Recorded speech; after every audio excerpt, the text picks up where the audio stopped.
Assalamualaikum. Today I will have for you a smash burger. Let's do it. I have here a 60-40 patties and we will put it in the skillet. If you don't have a smasher, you can use your turner as a smasher.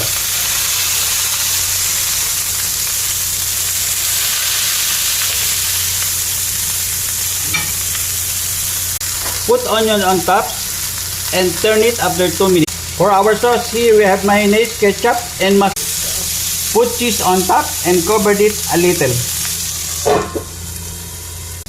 Now for our assembly, put a little sauce on top. Tomatoes. Our patties.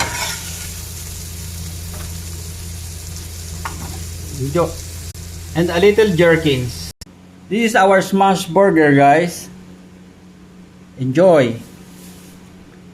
Try it at home.